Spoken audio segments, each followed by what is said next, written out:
Salut à tous et bienvenue sur Parallèle Archive. Je reviens ici après un été assez chargé en termes de choses à faire et également d'apprentissage. Et aujourd'hui, je vous emmène dans une toute nouvelle aventure avec moi à la découverte de l'Écosse.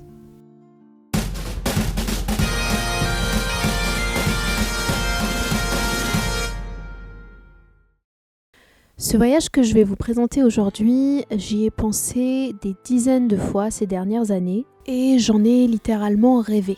Je me suis imaginée marchant dans les rues, traversant les paysages, parlant avec les gens. Cette vidéo va être un peu différente de ce que je vous présente d'habitude parce que ça va être un voyage qui va être refait par fragments. 3 mondes qui m'ont suivi le temps d'un séjour. La nature et ses mythes, l'histoire et ses symboles, et la chaleur des pubs et coffee shops découverts en chemin. Alors prends ta tasse de thé, installe-toi confortablement et c'est parti pour ce voyage. Le matin du départ, le réveil il a été assez doux et sans m'en rendre compte, avant même de mettre les pieds en Écosse, j'avais déjà un sentiment d'apaisement.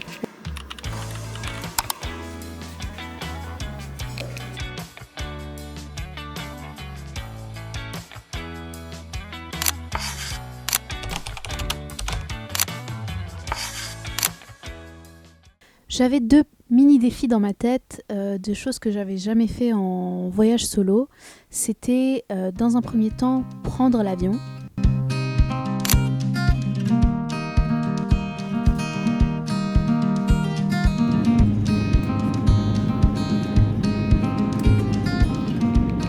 Quand j'étais en route depuis l'aéroport d'Édimbourg en direction de mon auberge de la soirée, je pensais déjà à un concept qui est populaire chez les Écossais, qui est celui des thin places. Je sais pas vraiment comment le traduire littéralement, mais en gros, c'est des endroits où la frontière entre le visible et l'invisible est super fine. Et donc, c'est des lieux où tu peux être amené à croiser des créatures magiques. Et ce sentiment de traverser la frontière entre le visible et l'invisible, je l'ai senti dès l'atterrissage à Édimbourg. Dès que l'avion commençait à descendre et que les nuages se sont dissipés, j'ai eu un sentiment qui m'a pris au cœur, un truc très bizarre, très mystérieux qui s'est passé en moi. J'ai senti qu'il y avait quelque chose qui se passait dans cet endroit.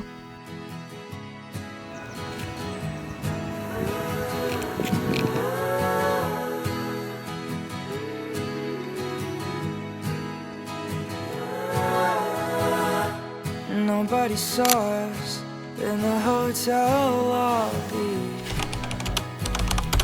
and nobody saw us with your sweatshirt on me, and nobody saw us leaving bruises on our necks. Là, j'ai vu un pub sur Google Maps qui a des options végétariennes et végétaliennes, donc ça a l'air sympa. Du coup, je vais aller tester. Where you went all April, like kicking feet under the whole damn world's table. But my friends discovered when you left me in July. No, I didn't. Mon deuxième gros défi, c'était justement d'atterrir dans ce pays qui était complètement inconnu pour moi. Je suis partie du coup sans vraiment savoir ce que j'allais trouver. Je me suis renseignée au minimum sur les Highlands, sur les légendes écossaises, sur le patrimoine et la ville d'Édimbourg. Je partais pour 5 jours de randonnée dans les Highlands avec un petit groupe de gens venus d'un peu partout. Et on se connaissait pas et on s'apprêtait à vivre ensemble la pluie, la fatigue et même peut-être un peu plus que ça.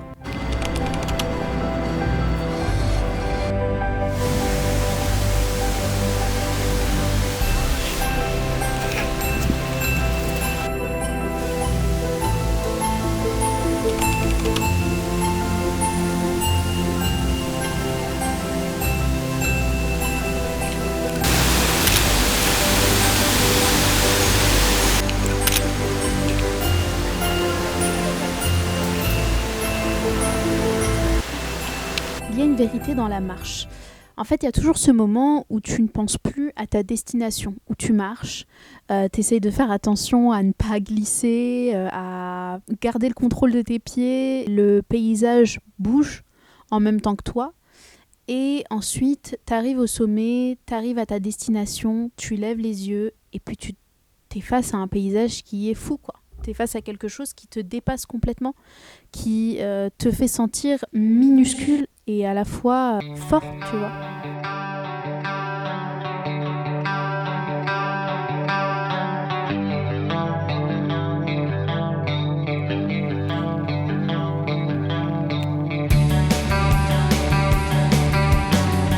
Et je crois que c'est la première fois depuis très longtemps, depuis des mois, que j'étais plus dans ma tête, que j'étais vraiment dans l'instant présent.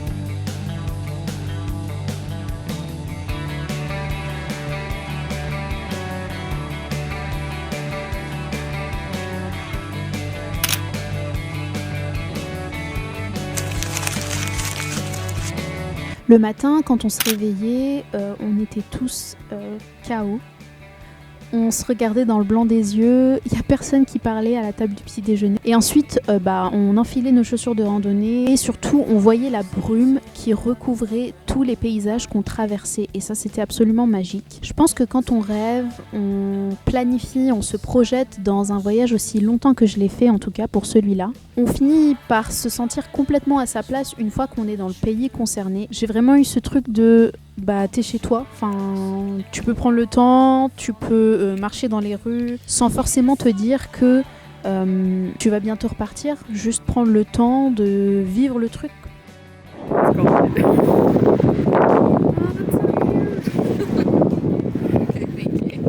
Dans les Highlands, tout semble habité.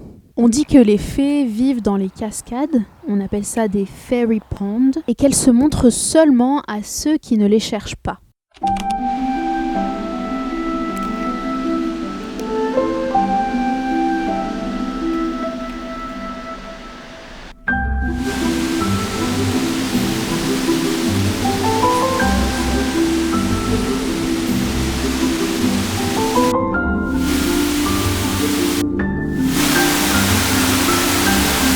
Ce qui m'a beaucoup surpris par rapport aux fées, c'est le fait qu'elles peuvent être mal intentionnées. Et moi, j'avais pas du tout cette image des fées quand je suis partie.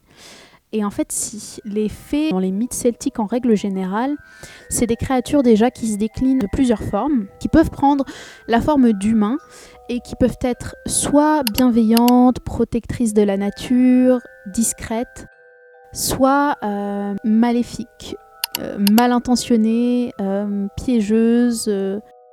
Au-delà de ces créatures magiques et des mythes qui sont racontés au fil des siècles, tu sens qu'il y a une histoire qui s'est passée ici, qu'il y a eu des batailles sur ces terres, qu'il y a eu des peuples qui ont vécu dans les Highlands.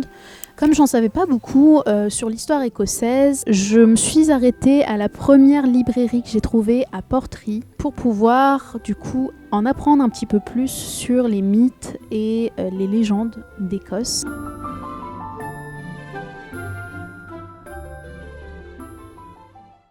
Près d'une de nos auberges, dans une ville que je vais appeler Kyle parce que je ne sais pas du tout prononcer le reste et j'ai pas du tout envie d'écorcher. Je me souviens que notre guide, il le prononçait bien avec le H. Par exemple, quand il disait Loch Ness, il disait pas Loch Ness, il disait Loch Ness, comme pour Khadija. Mais pour celle-ci, c'est vraiment difficile à prononcer et j'ai pas envie d'écorcher le nom de la ville. Du coup, dans cette petite ville de Kyle, qui était une petite ville de pêcheurs où on a séjourné pendant 3 nuits. On était entouré par l'odeur de sel et je me souviens qu'il y avait une sorte de ruine d'anciens châteaux forts qui était pas loin de l'auberge et qui n'était accessible que lorsque la marée n'était pas haute. Et en rentrant du coup de la journée de randonnée, j'ai profité de la marée basse pour aller un peu découvrir. Et j'ai vu un très beau bateau à l'abandon avec des couleurs très cuivrées, très automnales. Il faut savoir que l'Écosse, c'est vraiment le pays de l'automne. Enfin, je pense que c'est beau à toutes les saisons, mais là, c'était vraiment le prime du pays à ce moment-là. C'était tellement beau, ces mélanges d'orange, de rouge. Enfin voilà, c'était un plaisir pour les yeux et voir la vue de Kyle d'en haut. Et c'était vraiment très très beau. J'avais essayé la veille et la marée était trop haute. Mais du coup, le lendemain, j'ai eu de la chance et j'ai pu en profiter.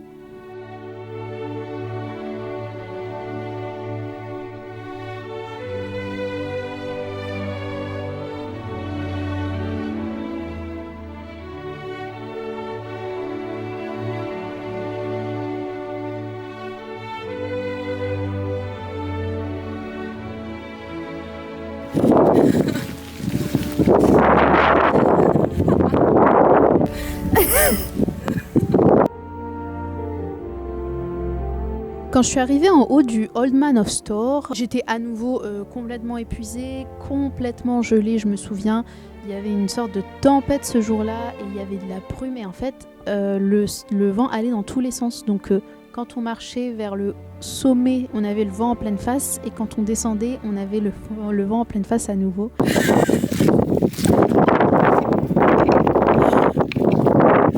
Il faut savoir que le Old Man of Store, on raconte que c'est un géant qui vivait sur ces terres et qui est enterré. Donc la montagne qu'on voit, en fait, c'est son corps qui sort de terre.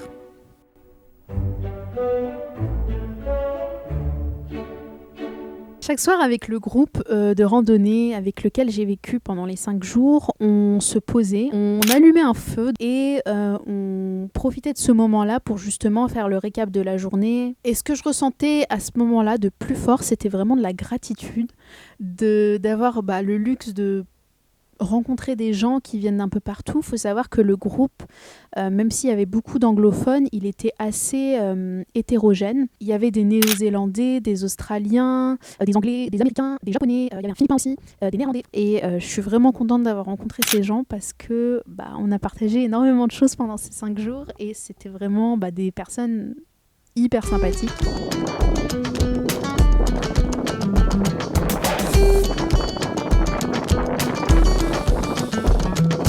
I was 24 years old when I met the woman I would call my own. 22 grandkids now growing old. In the house that your brother bought you.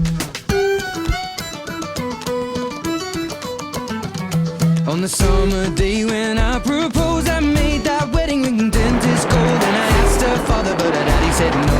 You can't marry my daughter. She and I went on the run. Don't care about religion. I'm gonna marry the woman I love down by the Wexford border. She was Nancy Mulligan, I was William Sheeran. She took my name and then we were one down by the Wexford border.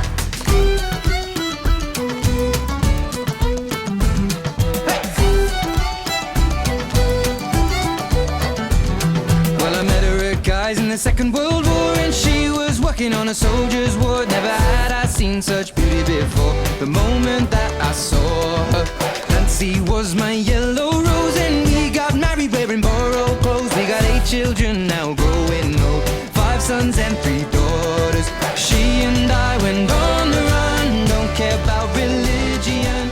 I'm gonna marry the woman I love. Moi de mon côté, j'attendais chaque soir pour prendre une douche brûlante et chaque matin pour le bon café chaud qui te réveille.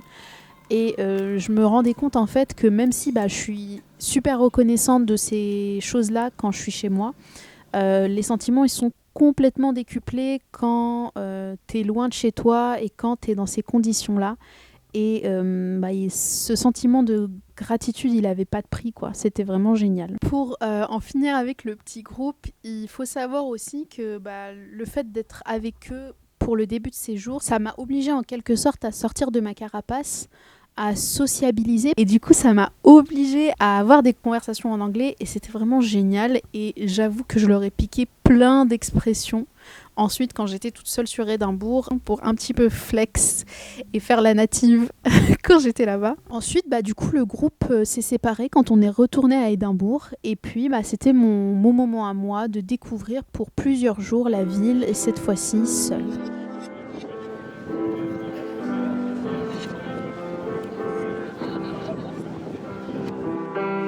I left my heart at a pub in Hampstead, and I misplaced my mind in a good way. Throw away my reputation, but saved us more heartache. Yes, I know it seems fucked up and you're right, but quite frankly, you're still wrong about it.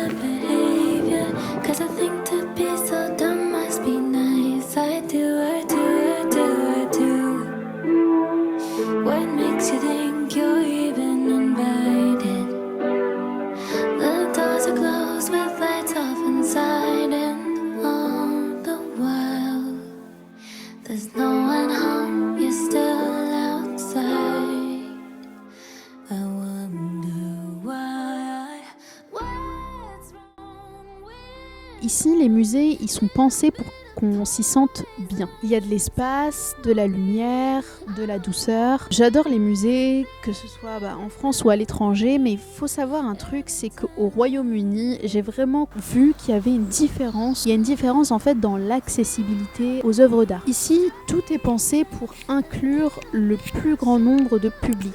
Les personnes à mobilité réduite, les visiteurs neurodivergents, les enfants, les curieux, et ça se sent vraiment. Je l'avais déjà senti à Londres quand j'avais partagé mon dernier vlog, mais là je l'ai ressenti encore plus dans la manière d'engager la médiation dans ces lieux. J'étais vraiment contente parce que je me suis pas renseignée à l'avance sur les expositions qu'il y avait là-bas, je me laissais la surprise de les découvrir et je me suis retrouvée face à la file d'artistes que j'admire et que j'adore, et surtout des œuvres que je n'avais jamais vues d'eux auparavant, notamment la magnifique exposition sur Louise Bourgeois, et également une super belle exposition d'Andy Goldsworthy qui présentait du coup son travail pensé pour la National Gallery of Scotland.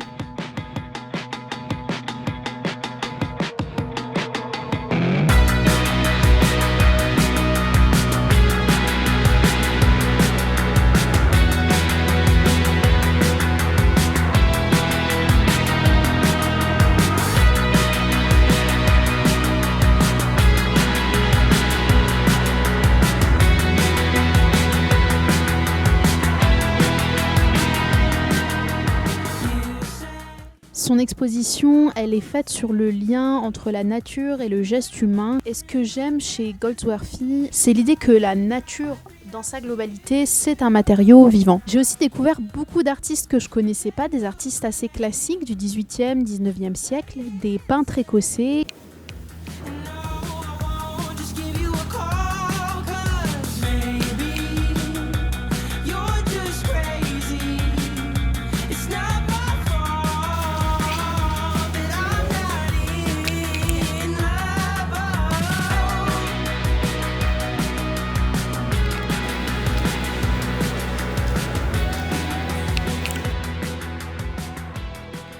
Bon, aussi, sinon, dans la ville, il y a beaucoup d'histoires à chaque coin, à chaque porte. On retrouve beaucoup cette ambiance sorcière parce qu'il y a eu énormément de procès de sorcellerie en Europe et Édimbourg n'a pas été une exception. Et du coup, la ville a vraiment un aspect très witchy, très magique, très sorcière.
On retrouve également beaucoup d'histoires et aujourd'hui j'aimerais bien vous parler de l'histoire de Bobby parce que c'est une histoire qui est hyper mignonne. Bobby en fait c'est un petit chien qui après avoir perdu son maître s'est rendu tous les jours pendant 14 ans sur sa tombe. Il faut savoir que les chiens n'ont pas le droit d'errer en liberté dans les rues de la ville. Et donc la reine Victoria qui avait entendu parler de cette histoire parce que le chien se faisait sortir du cimetière et revenait malgré ça, lui a accordé, avec l'autorisation du maire de la ville d'Édimbourg, ses papiers. Donc le chien avait le droit de vote et surtout il avait le droit de circuler en liberté. Donc il n'a pas utilisé son droit de vote, obviously, mais il pouvait circuler librement dans les rues d'Édimbourg. C'était un citoyen de l'Écosse et il a pu du coup continuer à visiter la tombe de son maître jusqu'à la fin de sa vie. Et aujourd'hui, on retrouve un petit monument avec justement la statue de Bobby. Et on retrouve également à l'entrée du cimetière un carré dans lequel il est enterré et dans lequel les personnes viennent déposer des petits bâtons en hommage à Bobby. C'est une histoire assez simple, mais elle contient tout ce que j'aime. La loyauté, le lien et surtout la mémoire. En dehors d'Édimbourg, j'ai visité le château de Doune, qui est un lieu chargé d'histoire où planent encore aujourd'hui énormément de vivants. C'est un château qui est très célèbre parce qu'il a accueilli beaucoup de tournages de différentes œuvres et on sent vraiment au sein du château, même s'il est très peu meublé, que les murs se souviennent. Et il a cet aspect, si vous avez l'occasion de le visiter, de château un peu Alice au pays des merveilles, parce qu'on trouve dans chaque recoin des pièces cachées, des placards secrets, et puis on se faufile entre les pièces pour découvrir tout ça. Don't remember where I was. I realized life was a game. More serious I took things, the harder the most became. I had no idea what it cost. My life passed before my eyes. I found out how little I accomplished. All my plans tonight. So as you read this, know my friends, I'd love to stay with you all. Smile when you leave for me. My body's gone, that's all.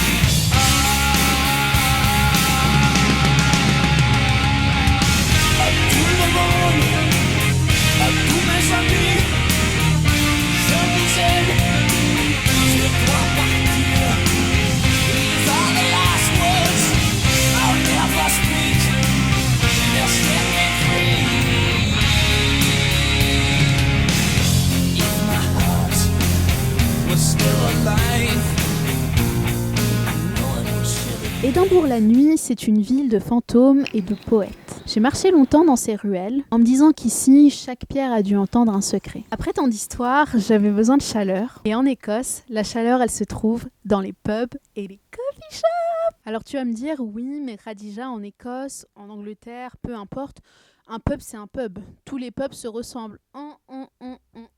Chaque pub a sa personnalité. Quand j'étais à Kyle, le pub du village, il y avait des pêcheurs qui venaient justement jouer au billard. Ça sentait l'algue, ça sentait la bière. Il y a des gens qui rigolaient, c'était rempli et c'était tout petit. Dans la ville d'Auban, le pub que j'ai fréquenté, c'était un pub musical dans lequel il y avait un guitariste qui était en bas et à l'étage, il y avait un accordéoniste qui était là et les gens étaient assis à la même table alors qu'ils ne se connaissaient pas. Et ça faisait vraiment une ambiance de fou. C'était incroyable. Et à Édimbourg, alors là, c'était vraiment tout.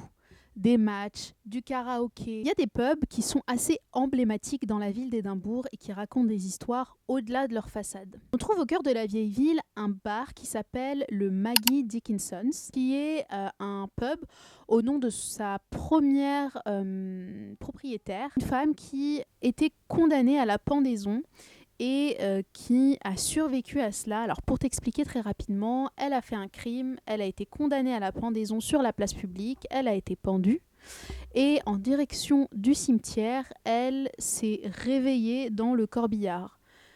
Le bourreau la ramène sur la place publique et l'avocat qui était en place pour justement signer l'avis de décès arrête le bourreau et lui dit « On ne peut pas tuer cette femme une deuxième fois, on a déjà signé son acte de décès. » Donc elle était décédée aux yeux de la loi et elle a donc pu ouvrir ce pub et elle n'a été taxée à aucun moment de sa vie car elle était déjà déclarée morte. Elle a donc fait fortune grâce à ça. Et c'est vraiment l'ambiance de chaque histoire dans les 4 coins de la ville d'Édimbourg. Entre 2 visites, je me réfugiais dans des cafés qui étaient vraiment géniaux. Le bruit des tasses, la chaleur des mains autour d'une boisson chaude. J'ai vraiment adoré la mentalité des Écossais. Je les ai trouvés très chill, très ouverts d'esprit et vraiment franchement sympa. Un soir, j'ai même découvert le Ceilidh, qui est une danse traditionnelle. Moi, j'adore la version 2005 de Orgueil et Préjugés qui était sortie au cinéma. Et pendant le film, ils dansent justement une sorte de Ceilidh.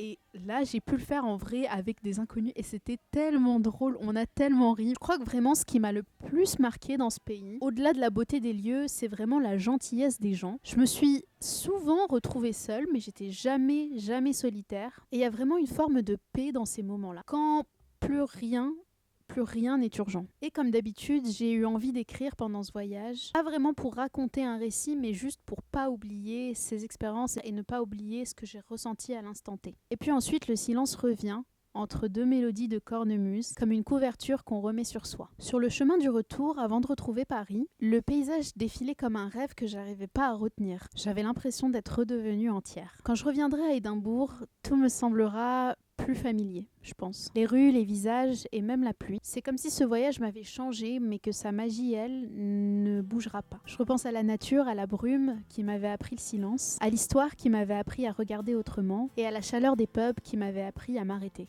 Au final, je crois que c'est ça la beauté du voyage. C'est pas forcément de voir des choses spectaculaires, mais c'est de réussir à se voir soi-même autrement. J'ai ressenti une immense gratitude, pas pour les paysages, mais pour la chance de les avoir vécus vraiment, avec mes pieds, mes mains et mes yeux. Et si t'es encore là, je te remercie d'avoir suivi ce voyage avec moi. À bientôt sur Parallèle Archive.